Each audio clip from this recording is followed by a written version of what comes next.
Ao pé do ouvido, com Levi Vasconcelos. Bom dia, Levi Vasconcelos, você que hoje está aqui dando ar da graça no estúdio da Band News FM. Bom dia também ao nosso convidado, que é o senador Jacques Wagner, do PT.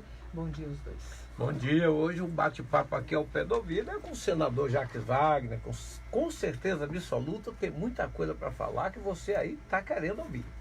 Vamos lá, Levi Vasconcelos. Senador, vamos começar do começo. O que é que o senhor está avaliando do governo Jair Bolsonaro? O presidente da Câmara de Deputados, o deputado Rodrigo Maia, diz que o governo tem sido uma usina de crises. O senhor concorda com isso? Primeiro, queria cumprimentar você, Levi, cumprimentar a Arla, o Luiz Felipe, a toda a equipe técnica aí do Band News FM, primeira edição, cumprimentar todos que nos acompanham e dizer que, efetivamente, eu já disse isso até para alguns da base de sustentação do governo, que quem governa precisa de paz para governar. E eles parecem que gostam de uma briga a cada dia. É a natureza do presidente eleito, infelizmente, provoca. Eu creio que ele fica jogando para a torcida dele, entendeu? Aquela torcida, vamos dizer, mais arraigada. Porque nem todo mundo que votou nele é torcedor fervoroso dele. Muita gente votou nele porque não queria votar no PT ou porque não queria votar nos políticos, vou chamar assim, tradicionais de outros partidos, até porque não tinha só o PT como candidato. E deve ter uma parcela, não sei se é 10%, se é 15%, que talvez pense exatamente como ele, bandido bom é bandido morto, que tem preconceitos e tal. Então eu acho que ele fica tentando manter esse grupo afinado com ele. E acaba que cria problemas com o Congresso e mesmo com setores importantes. Agora mesmo ele perdeu um colaborador que é o presidente do BNDES. Você vê, preconceito puro. Já não queria o cara porque o cara tinha trabalhado com a Dilma. Ora, o cara trabalhou com a Dilma porque é um técnico, é um profissional respeitado. Tanto que depois que saiu da Dilma foi trabalhar no Banco Mundial. O Guedes é quem indicou. Então, é o tempo todo fazendo ideologia. E eu acho que quem governa um país complexo e plural como o nosso, tem que governar com certo pragmatismo. E eu não vejo isso nele, então é guerra o tempo todo, mandou o general Santos Cruz embora, mandou o presidente do Correio embora porque achou que o cara tirou uma foto com um deputado. Olha, é o mínimo de gentileza. Os deputados de oposição de situação vão visitar um gestor público, o presidente dos Correios. Ele deve ter falado o que pretendia fazer. É natural que no final as pessoas pedem para bater uma foto, para registrar até que tiveram lá. Em vez de ele achar isso positivo, que pessoa de pega e manda o cara embora. E pior que fala isso publicamente, quer dizer, desfaz. Então eu acho que ele é realmente uma super usina de crise. Desse jeito, não sei muito como vai conseguir andar. Não é que eu torça por isso. Todo mundo está vendo a minha postura, eu sou oposição, todo mundo sabe, do PT desde o comecinho.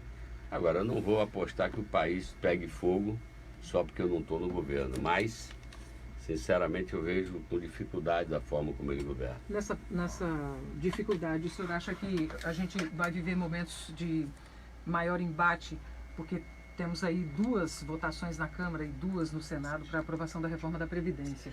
Existem pontos de discordância e existe uma desarticulação na base aliada do governo. O senhor acha que toda essa confusão vai refletir para que o impasse continue, já que a reforma, inclusive, está ficando mais light para evitar que esse impasse seja maior? O senhor acha que aprova, mesmo aprovando uma reforma light, aprova, mesmo com essa dificuldade toda, o Congresso consegue? Arla, eu confesso que ainda não li o texto do relator Samuel, que todo mundo diz que é uma pessoa super moderada e ponderada. Gastamos esse tempo todo para ultrapassar o que a gente já disse lá no começo. Eu, uma vez entrevistado aqui, eu falei, com esses 4 pontos, ataque ao benefício de prestação continuada, leia-se, idosos e deficientes, ao trabalhador rural, leia-se, o pessoal mais simples da cadeia produtiva, tirar da Constituição para ficar uma coisa totalmente insegura, e o projeto de capitalização, como foi feito no Chile, que agora está querendo voltar atrás, a taxa de suicídio de idosos aposentados no Chile. Esses foram alguns pontos flexibilizados agora. Então, esses foram flexibilizados. Então, eu quero ver como é que está exatamente o texto do Samuel. Ele tem que ser votado na Câmara, mas sem dúvida nenhuma, ele azeitou a votação tirando pontos que nem a chamada base de sustentação queria. Só para lembrar, Arla, porque fica parecendo, o PT é contra.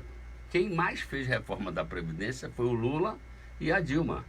O Lula, por exemplo, tirou aquele negócio de que você ia com o último salário, agora é a média de 14, 15. Fator previdenciário foi da era Dilma. O fator previdenciário foi da era Dilma. Então, não é verdade que nós tratamos as coisas sempre com uma questão dogmática. Foi o Lula que disse, olha, no serviço público, para quem entrar a partir de agora, está garantida a aposentadoria integral até o teto do salário mínimo, até o teto do INSS. A partir daí, a previdência complementar. Ou seja, todo mundo entra num fundo. Então, nós reconhecemos que você tem que fazer atualizações. Agora, eu prefiro ver o texto, mas sem dúvida nenhuma, ele tirou 4 obstáculos que eram quase intransponíveis e acho que agora ele vai conseguir andar melhor com a base dele. Vamos ver a posição nossa da oposição. Tirou com a promessa de que volta depois. Tipo, a capitalização, por exemplo, ele diz a gente tira agora mas daqui num prazo rápido, a gente retorna com ela porque é uma necessidade. Bom, eu não acho que é uma necessidade, é na verdade entregar para a iniciativa privada, para os bancos. Eu não sou daqueles que acham que só coisa boa é na área privada, nem só coisa boa é na área pública. Eu acho que todos os dois têm exemplos de eficiência muito grande. Então, de qualquer forma, ele tirou agora, na PEC. Para ele mandar depois, ele terá que mandar uma outra PEC, não sei o que ele está pensando. Outra articulação, em outro momento. Eu acho que seria... Até porque, isso eu queria deixar bem claro para os que nos acompanham. A tese de que você precisa atualizar, pelo menos a questão de idade em função da longevidade, quase todo mundo aceita. Agora, dizer que essa é a varinha de condão, que com isso a economia brasileira vai bombar, é uma mentira que se tenta vender para a população e, na minha opinião, hoje já tem economistas que dizem, olha, isso aí não é a pedra de toque de tudo. É necessário, mas não quer dizer que imediatamente você vai ter uma reação da economia. Senador, a gente está conversando com o senador Jacques Wagner, do PT. Lá em outubro eu pude lhe perguntar qual seria a postura, logo após o senhor ser eleito, junto com Ângelo Coronel, qual seria a postura da oposição no Senado Federal, depois também da eleição de Jair Bolsonaro à presidência da República. A sua resposta foi bem objetiva. Vamos dar 6 meses ao governo para que ele se encontre e a partir daí criar uma estratégia objetiva, uma vez que a gente precisa entender com o que ele vem para, a partir daí, se posicionar contrário. Estamos em junho, 6 meses se passaram. Qual a postura a partir de agora? Então, tem até uns amigos que brincam, que aqui na Bahia a gente aprende que depois da eleição, só depois do São João, para a gente ver o que acontece. Estamos no São João, aliás, um bom São João para todos. Quem beber não dirija, não vamos arrumar acidente, mas eu estou indo lá para o interior, para Chapada, para passar com a família toda. Mas o que eu queria dizer? Eu continuo reafirmando isso que eu lhe disse lá no comecinho. Eu não acho que o papel da oposição é interditar ou tentar interditar o governo. Ele ganhou a eleição, ele tem que governar com aquilo que ele acredita. O meu papel é minimizar dano. Por exemplo, eles estão vendendo toda a rede de gasoduto da Petrobras. Uma venda que eu considero que não teve a transparência necessária, porque eles estão vendendo 35, 36 bilhões de reais de ativo da Petrobras. Passou no Supremo, que ele não precisa consultar o Congresso. Eu acho que, de qualquer forma, nós vamos nos arrepender disso que está sendo feito. Eu estou esperando, até agora, sinceramente, o único ponto que ele fala foi o negócio das armas e o negócio da Previdência. Então, ele não deu um caminho, nem o Guedes ofereceu qual é. Ele disse, se não fizer isso, não acontece nada. Tudo bem, mas se fizer, vai acontecer o quê? Em quanto tempo você acha que recupera a economia? Os indicadores só estão ladeira abaixo. Fizeram a reforma trabalhista, tá lembrado? Com essa reforma vamos gerar 6 milhões de emprego. Fez a reforma e aumentou a taxa de desemprego. Então, eu acho que o que melhor a gente tem para fazer é propor caminhos para o Brasil. Eu acho que esse é o papel da oposição inteligente. O partido está se preparando agora para outubro para um congresso nacional e eu acho que daqui para lá ele tem que, já tem economistas trabalhando nisso, apresentar caminhos que a gente acha que daria os resultados esperados pelo povo, que ao fim e ao cabo é o quê? O pessoal quer prosperidade, quer emprego, quer renda. O povo não vota em ideologia. Vota em ideologia 5, 10% da população. O restante vota o quê? Eu quero um emprego para mim, para os meus filhos, escola. Se isso estiver melhorando, eu acompanho o governo. Então, nesse caminho eu não vejo dizer nada. E eu acho que o nosso papel é realmente apontar caminhos para se qualificar perante a população. Me permita só um complemento. O senhor não acha que dessa forma, com essa postura, o Congresso Nacional acaba reduzindo a quantidade de projetos a serem abordados, enfim, aguardando mais o Executivo e sendo menos propositivo? Não, na verdade, eu até fiz essa proposta ao presidente do Senado, Davi Alcolumbre, que, na minha opinião, tem se mostrado um jovem com muito equilíbrio na direção do Senado e do Congresso. Eu disse a ele que ele deveria, com o papel de presidente do Senado, chamar, vamos dizer, uma espécie de sucessivas conferências ou seminários de caminhos para o Brasil, que eu acho que esse é o papel do Senado. O Senado é a casa da federação, do equilíbrio entre os estados. E eu espero que ele tome esse caminho, ou seja, começar a trazer economistas, empresários, representação de trabalhadores, para discutir o que a gente precisa fazer para o Brasil andar melhor. Eu acho que no Brasil, viu, as pessoas fazem projeto demais, porque o cara quer mostrar serviço para sua base. Então é um volume de projetos que muitas vezes não se concretizam na realidade. Então eu prefiro que a gente se dedique à questão da economia, porque eu acho que é ela que é a mola mestra de a sociedade caminhar. Senador, voltando para a Lava Jato, ou indo na Lava Jato, hoje a Justiça determinou a prisão de Paulo Bernardo, que foi ministro de Lula. E o senhor frequentemente é citado de alguma forma ou outra. Agora, recentemente, a Justiça mandou arquivar as acusações contra o senhor pelas campanhas de 2006 e 2006 e 2010 com doações da Odebrecht, mas o Ministério Público insiste em manter essa acusação. O que o senhor acha dessas citações envolvendo o seu nome frequentemente? Ô, Levi, eu acho que tudo que é público tem que ser investigado, apurado. Agora, é óbvio que há uma seletividade aí que está cada dia mais comprovada, principalmente com as revelações desse jornalista inglês do site do Intercept, que aqui entre nós já ganhou o prêmio correspondente ao Oscar do jornalismo, é super acreditado lá fora e não acho que está fazendo jogo de cena. Eu acho que ele tem material na mão. Como ele obteve, eu desconheço, mas acho que pode ter sido de dentro da própria Lava Jato, algum procurador, alguém insatisfeito com os rumos ou com a falta de protagonismo e que entregou o serviço, talvez, para atacar alguém. Então, aqui é gozada essa notícia que você se referiu, porque aqui foi arquivado por 7-0 no TRE. Primeiro foi arquivado monocraticamente, depois foi para o tribunal por recurso do Ministério Público, tomaram de 7-0. Aí entraram com agravo no Tribunal Superior Eleitoral. Agora, isso não foi fortemente revelado. O Ministério Público Federal, que atua junto ao TSE, disse que aquele agravo que o Ministério Público daqui fez não cabe. Não há matéria para ser rediscutida. Imagine, o Ministério Público que atua no TSE disse que o agravo feito pelo Ministério aqui não tem sentido. Eu até estranho essa volúpia do Ministério Público local, porque prefiro não citar nomes, mas em caso absolutamente semelhante, o próprio Ministério Público mandou agravar.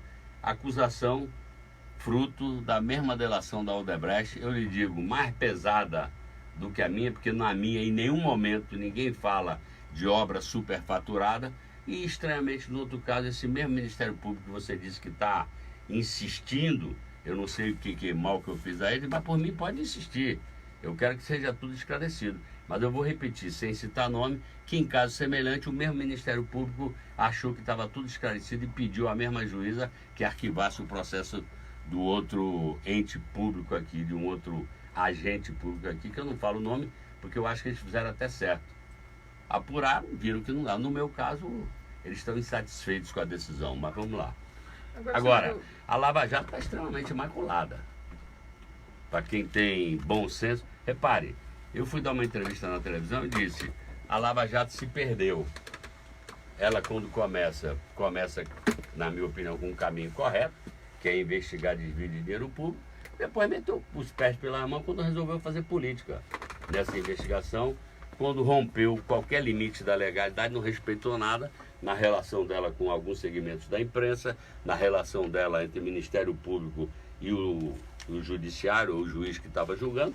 Então, para mim, está mais do que claro com as revelações que estão feitas aí, que aquilo que era convicção nossa, agora está comprovada. Ela tem um cacuete político e tinha um objetivo central de tirar o principal, vamos dizer, candidato da eleição de 2018. Agora, o senhor acha que isso invalida o conjunto da obra ou apenas algumas das investigações que estão citadas no que o senhor classifica como algo duvidoso em relação à operação? Eu acho que muita coisa que foi investigada, que está absolutamente comprovada, não é invalidada. É claro que foi descoberto coisa. Eu tenho muita preocupação na medida que o próprio Dallagnol fala que precisa consultar os americanos e queria fazê-lo, o resto dessa conversa ainda não saiu. Se a suspeita que a gente tinha, que havia interesses econômicos pesadíssimos, a Petrobras é uma joia da coroa. Detonar a Petrobras como eles estão fazendo, agora estão dizendo que vão vender as refinarias, fizeram acordos bilionários, pagando multas bilionárias, não sei se eram obrigatórias essas multas. Eu tenho direito de suspeitar que as coisas foram feitas. Ninguém aqui é ingênuo, todo mundo sabe que as grandes brigas no mundo são brigas comerciais. E havia uma briga comercial em torno da Petrobras. Agora, eu não vou invalidar, por isso que eu te disse, a Lava Jato começou correta quando ela resolveu pegar o cacoete da política. Eu acho que ela meteu os pés pelas mãos, e é óbvio que tinha coisa errada, não estou dizendo que não tinha, e alguns dos nossos também fizeram coisa errada. Agora tentaram colocar como só o PT que é o grande artífice, e para mim está claro, porque no caso do Lula, eu fico perguntando, cadê a riqueza que esse senhor, tanto vocês acusam de ter roubado? Eu conheço onde ele mora, eu conheço onde é que a família dele mora, não conheço ninguém que não dependa de trabalhar para sobreviver, então eu estou querendo saber onde é que está. Vou falar de política local, tá certo? Tem ouvinte Claro. aqui participando, Souza e outros ouvintes. Eu estou sintetizando na pergunta dele a respeito do corte de salário dos professores que, pelo visto, encerraram a greve ou assinaram um acordo de fim de greve na sexta-feira junto aí com o governo do estado. Sua posição, ele quer saber sua posição de ex-sindicalista. Não, repare, eu como sindicalista não perdi minhas convicções, e eu tenho certeza que Rui Costa também não perdeu as convicções dele, mas como gestor eu tenho que dar resposta aos professores e ao conjunto da sociedade. O salário é a contrapartida do trabalho. Eu estou à vontade para falar isso, com pena, porque quando eu tive a greve dos professores na minha gestão, o primeiro mês nós pagamos, depois porque senão fica confortável. O cara fica o resto da vida de greve e não pega. Agora, felizmente, chegaram ao denominador comum. Rui tem explicado que não é que ele não reconheça a necessidade dos professores e dos funcionários ganharem mais, mas todo mundo está vendo o quadro brasileiro. Está cheio de estado que não paga salário, que divide em 4, 13º, e ele está fazendo um esforço para manter obras e manter isso aí. O pessoal pediu uma série de coisas. Eu não acompanhei o cotidiano da negociação.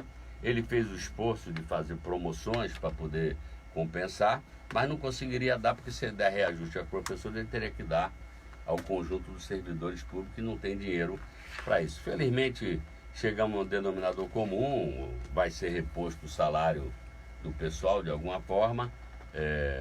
Eu acho sempre que é duro, para a gente que foi sindicalista, você ter que usar uma ferramenta dessa, até machuca a gente, mas às vezes como ser gestor, você não tem outro caminho para tentar pressionar também pelo fim da greve.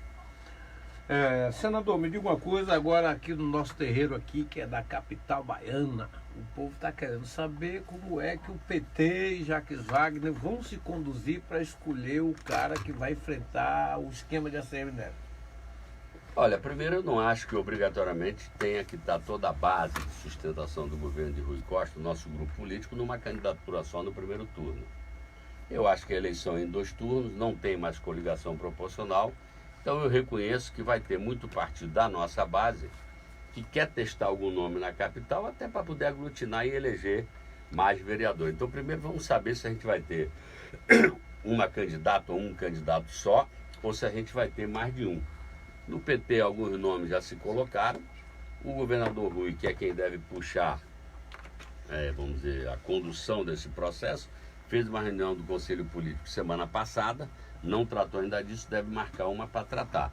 Agora, eu continuo dizendo, eu sou pela renovação, eu acho que a gente deve buscar quadros novos, acho que a sociedade fala isso, eu estou com 68, não é que eu estou em desuso, mas na minha opinião, eu tenho que ficar mais no conselho de administração, ou seja, dando os conselhos pela experiência, e deixar na execução quem está mais jovem, porque é assim a vida da gente, todo mundo, as empresas funcionam assim, as famílias funcionam assim, e eu não acho que a gente tem que ficar refém do nome só. Então meu nome não está à disposição do partido para disputa de prefeito. Tem alguns nomes, tem nome de fora do PT também que cogitam.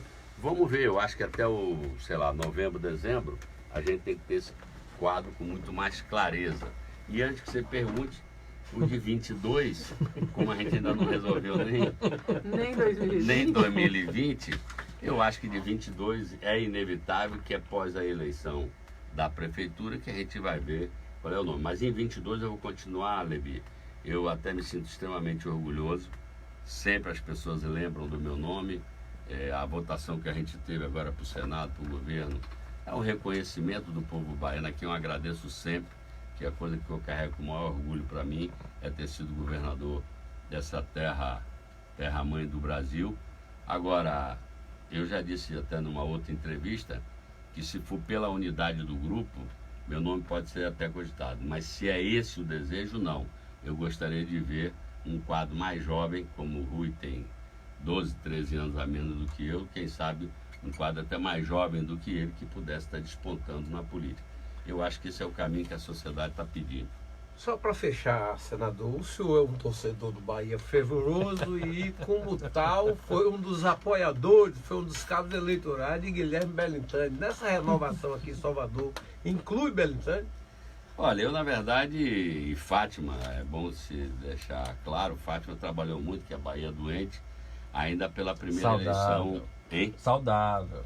Saudável. Foi pela... Ah, sim, desculpa, agora que eu entendi. Bahia doente não, Bahia saudável. Não vai ter briga Bahia em casa. saudável. Mas pela primeira campanha que elegeu Fernando Schmidt. E eu acho que o processo de democratização do Bahia realmente foi uma coisa fantástica que ensina para muitos outros clubes. O Belintani é um cara que teve simpatia pelo PT, depois Neto inteligentemente levou ele para trabalhar na equipe dele, porque é um empresário realizado, jovem, mas tem uma editora que é das melhores editoras na área de livros jurídicos, e está se desempenhando bem lá no Bahia. Então é óbvio, como ele serviu a Neto na prefeitura, o nome dele sempre fica cogitado, por ter sido um gestor que se mostrou na iniciativa privada e na área pública como um bom nome. Mas aí primeiro precisa saber dele, se ele está disposto, qual partido que ele quer entrar, e podendo construir eventualmente o nome. Mas eu estou insistindo que não necessariamente nós vamos ter um nome só, mas o nome dele já é falado em vários grupos de dirigentes da política, muita gente fala do nome dele. Muito obrigada ao senador Jacques Wagner, do PT, obrigada a Levi Vasconcelos aqui pela contribuição sempre ouvida. Muito obrigada pela sua presença. Ok, obrigado, Ala, obrigado, Wagner, vocês aí que estão nos ouvindo, aquele abraço. Bom, eu queria também agradecer a vocês, a direção da Band News, pelo convite. Estou sempre à disposição, em geral segunda e sexta, porque segunda à noite e até quinta de noite a gente está lá em Brasília trabalhando. Dizer que eu espero poder contribuir mesmo como oposição para a gente achar caminhos para o Brasil. Não vou apostar no caos porque eu sou oposição, que eu acho que não é isso que constrói. E desejar a todos um São João de muita festa em família, essa festa que na verdade, mais do que o carnaval, é a festa mais popular da Bahia, porque acontece nos quatro cantos e é uma festa sempre familiar. Um abraço, bom São João e boa semana para todos. Pois é, senador, mas Brasília não tem forró, né? Vai funcionar lá o Congresso, lá em plena semana do... Não, vai, quer dizer, eu vou trabalhar até quarta de noite, quinta-feira é Corpus Christi, então é feriado, mas semana que vem, segunda-feira, eu vou para lá, a menos que o pessoal resolva dar uma nordestinada e prolongar o nosso São João. Mas por enquanto tem trabalho marcado. Obrigada, senador. Até logo. 10h